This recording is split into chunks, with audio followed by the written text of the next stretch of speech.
if we were to watch you watch a sporting event, say with your teenagers, and then we were to watch you watch one of your teenagers play tennis and you were there observing, what am I going to see from you differently about how you're reacting to the competition, be it in front of a screen or maybe you're just beside the court watching your child? Yeah, that's a good question. Probably nothing externally. Uh,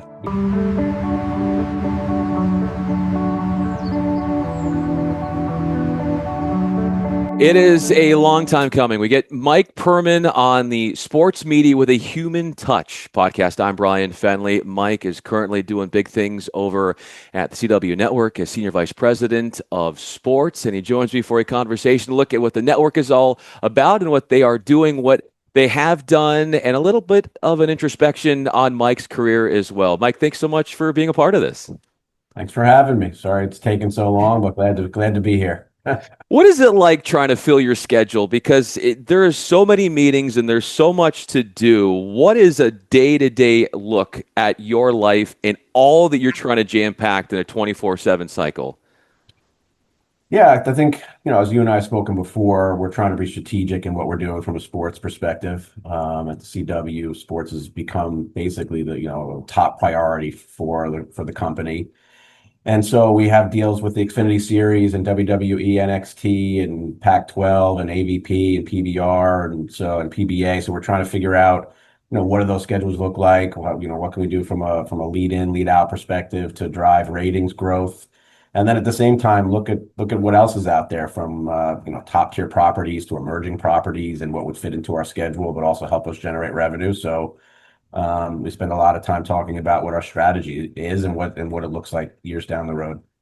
Your background being at NBC and Fox, how has that altered or sort of fine-tuned your outlook on what you and your team are capable of with the CW network and where you see the industry going moving forward? Yeah, I mean, I've had a diverse work experience working from smaller companies to larger companies, working with all different types of budgets. And trying to figure out whether it's smaller budget, how can you get a deal done, whether from a property perspective. And so we just look at the value of properties and take a look at, we do a lot of P&L work here and say, okay, what are we doing from an ROI perspective? What's going to fit? For example, when we look at NASCAR and PBR, that has great crossover, right? From one fan group to another fan group. So trying to figure out from an economic perspective how we get the best return. What, how much time does it take to really to know what that return is? Is it because sometimes it's partly due to building habits with the TV audience, so more of a it takes time to have something build, or there could be a property that has a huge following already, where all you do is you just have to air it, and the masses are just going to come right to you. Yeah, and I think that's for the first two properties we had Live Golf, so we don't have that anymore. But you always need one to start. And the two biggest properties we have, which is WWE, NXT, and we have, as I mentioned before, the Xfinity Series at NASCAR. They have very huge fan bases, and they'll find programming anywhere that it's on. They're rabid for when they what they want to watch, when they want to watch, and so for us, that was like a great foray into the sports industry because, as you mentioned before, you put it on and people will follow it. Uh, and we also look at some other properties to try and get younger demos from a digital perspective. We're always looking for younger demographic, which is why we did the deal with Savannah Bananas. They've done very well. They're having a great summer. The popularity has grown tremendously. And so we were looking at that from a younger demo perspective, but also from, our sales group is looking at bringing in new advertisers as well. So that's a big part of our business as well.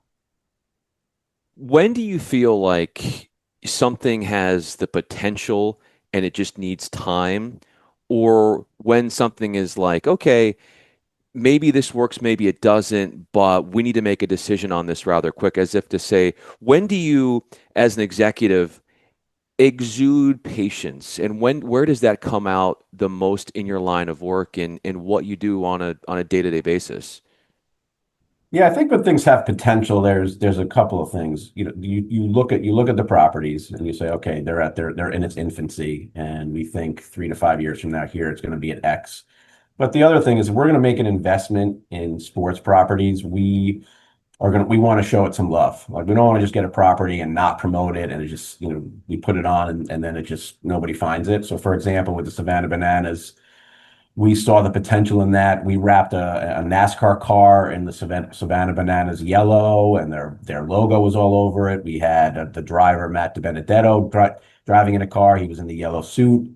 He was then at the Savannah Bananas baseball game, throwing out what they call the first banana. So if we're going to make an investment, we want to be behind it. We want to promote it. We want our properties to feel or we're doing what we're saying. So we have to be part of the growth as well. When you're watching your content on screen, the programming, what is it that draws you in and keeps you on that channel? The things that you like to see, the details production wise or the storytelling and all that encompasses a broadcast and what you feel are the strongest vehicles for keeping people watching this for a long time. I think obviously technology is you have to keep evolving with the technology, which changes all the time. Viewers feeling like they can get the behind the scenes things. I think it was not last week, but the week before, we had a driver win the Xfinity Series race, and he fell off the top of the car, and we had a great job, following that, like had inside stories or making sure that he was healthy or figuring out people were watching the race and they were tuned into that, and our ratings reflected it in the last 15 to 30 minutes. But we were following along because we had great coverage of that. The other thing is, I think sports is just you don't need a lot, right? Sports is not real. I mean, it's reality, but it's not. You don't know how it's going to end. And so for me, when I'm watching, whether it's on our network or other networks, that's my favorite thing about sports. You have the competition is great, the athletes are great, but you just don't know how it's going to end. And so, as we all know, with cord cutting and things going on in the media industry, that's what has made sports last and has kept it in the bundle. And you see what ESPN is doing now. So, with their coming out with their ESPN platform tomorrow, new digital platform tomorrow. So, there's just a big investment in the media companies putting it into sports because that's where it seems to be the viewers are coming to from a live perspective. With the changing tides as you talked about with the industry and you guys being on the front of that, the front lines of that in adapting to said situations in advance, where do you feel like you are constantly, Mike, challenging yourself, where you're perpetually curious, where you're always wanting to learn more, just that love of learning and how that plays itself out in what you do? Yeah, I've prided myself on developing a lot of strong relationships. So I like to speak to people at other media companies, seeing what they're doing, what are they hearing, from a technological perspective, or maybe properties that they're looking at, or their emerging properties that they've had discussions with that they find interesting. Nowadays with so many digital platforms as well as linear platforms, these emerging properties, which necessarily didn't have a place to go, now we talk to a lot of them from from a perspective of scheduling, like where can they live? Discussions we probably wouldn't have had, I would say, 10 years ago. And so I think we're learning a lot about, you don't necessarily, you want to have A properties, but all your properties don't have to be A properties. The B's and the C's, and you go on down the line, they have some value as well. And so learning about those is something that we are interested in because we just want to be able to put more properties on our network. Obviously, the future is the future, but what, moving forward, what are some things that the team is really looking to do as far as, building and growing and expanding and what that might look like?